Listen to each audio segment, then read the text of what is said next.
ما حراك بهذا أن يكبر قدرك عند الله. ஸல்லல்லாஹு அலைஹி வஸல்லம் சொன்னாங்க, லா தஸூலு கதம அப்தின் ஹத்தா யுஸ்அலு அன் ஹம்ஸின் அவ் அர்பஈன். இந்த 4 கேள்விகளுக்கு பதில் சொல்லாத வரை நாளை மஹ்ஷரில் ரஹ்மானுக்கு முன்னால் இருந்து யாரும் பாதத்தை நகட்ட முடியாது. சொன்னாதான் அங்கிருந்து போக முடியும். முதல் கேள்வி, அன் உம்ரிஹி ஃபீமா அஃப்னா, இந்த வாழ்க்கையை எப்படி கழித்தாய் சொல். என்ன செஞ்ச இந்த வாழ்க்கையில? யாருக்காக வாழ்ந்த இந்த வாழ்க்கையில? இந்த வாழ்க்கை எப்படி இருந்துச்சு உனக்கு? யா அல்லாஹ், குடும்பம், மனைவி, குழந்தை, காசு, பணம், பேங்க் அக்கவுண்ட், கோல்டு வாங்குறது, நகை வாங்குறது, மனைவி பின்னாடியே இருக்கிறது, குழந்தைங்க பின்னாடியே இருக்கிறது, வீக்கெண்ட் ஆனா டூர் கூட்டு போறது, அவங்களை வெளியே கூட்டு போய் சந்தோஷப்படுத்துறது, 5 வக்து தொழுகை, ஏதோ பயான் நிகழ்ச்சி, இதான் யா அல்லாஹ் என் வாழ்க்கை. இதெல்லாம் வாழ்க்கையா? உன்னால் உன் குடும்பம் அடைந்த பலன் மட்டும் வாழ்க்கையா? உன்னால் இந்த உலகம் அடைந்த பலன் என்ன? ரசூலுல்லாஹி ஸல்லல்லாஹு அலைஹி வஸல்லம் சொன்னார்கள், ஒரு முஸ்லிம் இலை உதிராத ஒரு மரத்திற்கு ஒப்பிடுவான். என்ன மரம்? இலை உதிராது, பேரித்தம்பலம். ஏன் பேரித்த மரத்தை ரசூலுல்லாஹ் ஒரு முஸ்லிமோட ஒப்பிட்டாங்க? அந்த மரத்துல என்ன வந்தாலும் அதன் மூலமா பலன் இருக்கு. இலையா, தண்டா, வேரா, அது வரக்கூடிய பேரித்தம் பலமா, அதோடைய கொட்டையா, எதுவா இருந்தாலும் அதல்ல என்ன இருக்கு? ஒரு பலன் இருக்கு. அது போல முஸ்லிம் எடுத்து வைக்கக்கூடிய ஒவ்வொரு முடிவும், தெளிவும், அவன் வாழ்க்கையும், அவன் பாதையும் ஒட்டுமொத்த உலகத்துக்கும் பலனாமையும். இது வாழ்க்கை. ஆனா என்னால யார் பலன் அடைகிறா? என் மனைவி என் காசால பலன் அடைகிறா, என் குழந்தைங்க காசால பலன் அடைகிறாங்க. வாழ்க்கைன்னா எங்களுக்கு இதுதான். இதை மீறி போன வாழ்க்கையே கிடையாது. இன்னைக்கு பலருக்கு பக்கத்து வீட்டுக்காரன் கூட யாருன்னு தெரியாது. 10 வருஷமா இருப்போம் இல்லையா? பக்கத்து வீட்டுல யாரு தங்கி இருக்கான்னு கூட நமக்கு தெரியாது. நமக்கு இதுதான் வாழ்க்கை. என்ன சாதிச்சுட்டு போனோம்? சுப்ஹானல்லாஹ். தீனுடைய பணியில் என்ன சாதிச்சோம்?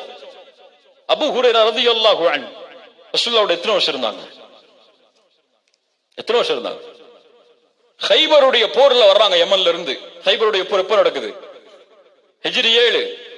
ஹிஜ்ரி 10 யார் வஃபாத் ஆகறா? ஸல்லல்லாஹு அலைஹி வஸல்லம்.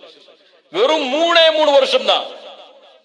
ஆனா அந்த 3 வருஷம் அவர் செஞ்ச முயற்சி, அவருக்கு இருந்த அந்த வெறி, இல்ம கத்துக்கிறதுல அவருக்கு இருந்த ஆர்வம், ரலியல்லாஹு அன்ஹு. இமாம் புகாரியா? அபூ ஹுரைரா. முஸ்லிமா? அபூ ஹுரைரா. ஆயிஷா ரலியல்லாஹு அன்ஹா அபூ ஹுரைராட்ட கேட்டுங்க. இப்னு அப்பாஸா அபூ ஹுரைராவை இந்த ஹதீஸ் இருக்கா? ஹதீஸ் கலையில ரசூலுல்லாஹ்வோட வாழ்ந்த அத்தனை சஹாபாக்களுடைய ஹதீஸை கொண்டு வந்து வச்சாலும் அபூ ஹுரைரா அறிவிச்ச ஹதீஸுக்கு சமமாகாது. ரலியல்லாஹு அன்ஹு. இப்னு அப்பாஸ் 13 வயசு ரசூலுல்லாஹ் வஃபாத் ஆகும்போது ஹதீஸை சேர்க்கணும்னு சொல்லி அவர் பட்ட பாடு, அதனால சில சஹாபாக்கள் செஞ்ச விமர்சனம், என்ன இப்னு அப்பாஸ் உனக்கெல்லாம் இது தேவையா? உமர் இருக்காரு, அபூபக்கர் இருக்காரு, அவ்வளவு பெரிய சஹாபாக்கள் இருக்கிறாங்க, நீ 13 வயசு ஒரு சின்ன பையன் என்ன செஞ்சிருவேன்னு கேட்டாங்க. ஆனா அதையெல்லாம் காதுல வாங்கி கொள்ளாம இப்னு அப்பாஸ் ரலியல்லாஹு அன்ஹுமா செஞ்ச அந்த முயற்சி, மஸ்ஜிது நபவியில அவ்வளவு பெரிய சஹாபாக்களா இருந்தாலும் அழைக்கப்படும். இப்னு அப்பாஸ் பாடம் நடத்துறாரு. குர்ஆனை கத்துக்கிறவங்க வாங்க, ஹதீஸ கத்துக்கிறவங்க வாங்க, ஃபிக்ஹ் நடத்துறவங்க வாங்க, அரபிய கத்துக்கிறவங்க வாங்க, பலாகத்தை கத்துக்கிறவங்க வாங்க, கவிதைகளை கத்துக்கிறவங்க வாங்க. இப்னு அப்பாஸ் முதரிசா இருக்கிறாரு. 13 வயசுல ஆரம்பிச்ச முயற்சி. ஆனா இன்னைக்கு என் பிள்ளைங்க என்ன சாதிச்சது? இன்ஜினியர் படிச்சது, டாக்டர் படிச்சது, வேற. அதனால யாருக்கு பலன் கிடைச்சது இந்த பூமியில? இல்ல. ஏதோ ஆடு மாடுகள் மாதிரி பிறந்தோம், இறந்தோம், அவ்வளவுதான். இப்படிப்பட்ட வாழ்க்கை தான் இல்ல மாஷா அல்லாஹ் எம்மில் பலருடைய வாழ்க்கை. இன்னைக்கு ஒரு குறிக்கோளே கிடையாதுங்க, ஒரு லட்சியமே கிடையாது. ஏதோ வாழ்றோம், மௌத்தான முடிஞ்சிடும். ரசூலுல்லாஹி ஸல்லல்லாஹு அலைஹி வஸல்லம் இப்படியா இந்த துன்யாவுல வாழ்ந்துட்டு போனாங்க? நமக்கு இந்த துன்யா இல்லாம ஆখিরাத் கிடையாது. உண்மையா இல்லையா? சொர்க்கத்துக்கு போனா இங்க உழைக்கணும், அப்படியா இல்லையா? இதை ஒரு புறக்கணிச்சுட்டா சொர்க்கத்துக்கு போயிடலாமா? முடியாது. அல்லாஹ் இந்த கேட்கக்கூடிய இந்த கேள்விக்கு சொல்லணும். வன் மாலிஹி மின் ஐன இக்தஸபஹு வ ஃபீமா அன்ஃபக. எப்படி சம்பாதித்தாய், எப்படி செலவழித்தாய்? எங்க இருந்து சம்பாதிச்ச? சம்பாதி, கோடிக்கணக்கா சம்பாதி, கவலை இல்ல, அதுல ஹலாலா சம்பாதி. எப்படி செலவழித்தாய்? பதில் சொல். உங்க மேனேஜர், உங்களுடைய எம்டிஓ அல்லது உங்களுடைய டீம் ஹெட்டோ இந்த மாசத்துடைய பினான்சியல் ரிப்போர்ட்டை கொடுங்க, என்ன செலவு என்ன வரவுனா உட்கார்ந்து பார்க்க முடியும். ஆனா நமக்கு தெரியாது. என்ன கடன் வாங்கி வச்சிருக்கோம், என்ன கடனை திருப்பி கொடுக்கணும், என்ன பொறுப்பு இருக்குன்னு கூட நமக்கு தெரியாது. அன்மாலிஹி மின் ஐன இக்தஸபஹு வ ஃபீமா அன்ஃபக வ அன் இல்மிஹி, நீ கற்றுக்கொண்ட இல்மை எப்படி பயன்படுத்தினாய்? இல்ம கத்துக்கிறது பெரிய விஷயம் இல்ல, அதை கொண்டு என்ன பலனை அனுபவிச்ச, என்ன பலனை கொடுத்த மக்களுக்கு, என்ன நீ முதல்ல செயல்படுத்தின. உனக்கு அல்லாஹ் உடலை கொடுத்தானே, அந்த உடலை வச்சு என்ன செஞ்ச? ஜிம்ல போய் நல்லா எக்ஸசைஸ் பண்ணி ஃபிட் ஆக்கி கண்ணாடி முன்னாடி அழகு பார்த்தியா, அந்த உடம்ப வச்சு என்ன செஞ்ச? என்ன பலன் உன் மூலமா சமூகம் அடைஞ்சிச்சு? அல்லாஹ் கேட்பான். தொழுகையை மட்டும் நம்ம கேட்பான்னு நினைச்சிட்டு இருக்கோம், ஜக்காத்தை மட்டும் அல்லாஹ் கேட்பான்னு நினைச்சிட்டு இருக்கோம். இதையும் அல்லாஹ் கேட்பா, என்ன செஞ்ச? உன் மூலமா பலனடைந்தவர்கள் எங்கே? அல்லாஹு அக்பர். கண்ணியத்துக்குரியவர்கள், இதை இஹ்சான். இது மிகப்பெரிய ஒரு பாடம். இது சுருக்கமா உங்களுக்கு சொல்றேன், ஒரு துளிகள் இதெல்லாம்.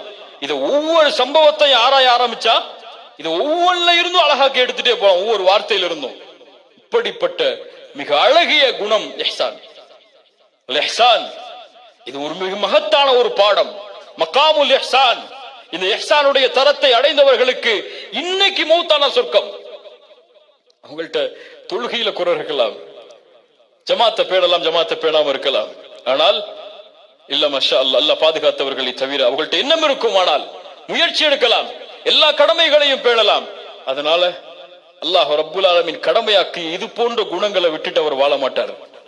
எல்லாவற்றையும் கொண்டு தன்னை உறுதிப்படுத்தி மேம்படுத்தி கொண்டே செல்வார். ஒரு முஸ்லிம் தன்னுடைய பாதையை எப்படித்தான் அமைத்துக் கொள்வான், தன் போகக்கூடிய அந்த பாதை வெளிச்சமா இருக்கும். அவனுக்கு எங்க திரும்பினாலும் யாரனாலும் அவற்றிலிருந்து வெளிச்சத்தை எடுத்துக் கொள்ளலாம். ஏதாவது ஒரு வகையில அவர் மூலமா இந்த உலகத்துல பலன் இருந்து கொண்டே இருக்கும். அவர் மௌத்தாகும் போது மலக்குல் மௌத் முன்னாடி வந்து நின்னார்னா அவர் முகத்துல புன்சிரிப்போட இந்த உலகத்தில் கூடி எல்லாருக்கும் நன்றி சொல்லி கிளம்புவார். அல்ஹம்துலில்லாஹ், யா அல்லாஹ், இவ்வளவு அமல்கள். அவன் மலக்குமார்களும் அவர்களுக்கு நற்செய்தி சொல்லுவாங்க. அவர் மகிழ்ச்சியா அந்த பூமியை விட்டு கிளம்பி போயிடுவார். ஆனா எதையும் சாதிக்காம வாழ்ந்தோம், இருந்தோம், சம்பாதிச்சோம், மனைவி மக்களை கவனிச்சோம், குழந்தைகளை கவனிச்சோம், இதான் எங்க வாழ்க்கை அப்படின்னு சுருக்கி வாழ்ந்தோம்னு சொன்னா மறுமையில் அவ்வளவு பெரிய நபித்தோழர்கள், அவ்வளவு பெரிய மக்கள் எல்லாம் கொண்டு வரும்போது நன்மைகளை செய்ய முடியும். இன்ஷா அல்லாஹ் இஹ்சானோடு வாழ்வோம். இந்த இஹ்சானில் நாம் சந்தித்த இத்துணை மனிதர்களையும் சொர்க்கத்துல பார்க்கலாம் இன்ஷா அல்லாஹ். அந்த கடன் கொடுத்து கடன் வாங்கினவர் யாருன்னு சொர்க்கத்துல தேடலாம், நமக்கு இஹ்சான் இருந்தால். இல்லையா? சுல்லை ஸல்லல்லாஹு அலைஹி வஸல்லம் அவங்க முன்னாடி வந்து அந்த பெண்மணி யாருன்னு தேடலாம். சுல்லை ஸல்லல்லாஹு அலைஹி வஸல்லம் சொன்ன அந்த மாயிஸ் இப்னு மாலிக் யாருன்னு தேடலாம். அவ்வளவு கண்ணியமானவர்கள் வாழ்ந்த பூமி எங்கேன்னு தேடலாம். அந்த மனிதர்கள் அடையாளம் காட்டலாம். உங்களை படிச்சு நாங்க ஹதீஸ்ல படிச்சோம், உங்க ஹதீஸை வச்சு நாங்க பாடம் படிச்சு கொண்டோம் சொல்லி அந்த கடன் வாங்கினவர்களையும் கடன் கொடுத்தவற்றையும் போய் சொல்லலாம். இதான் இஹ்சான்.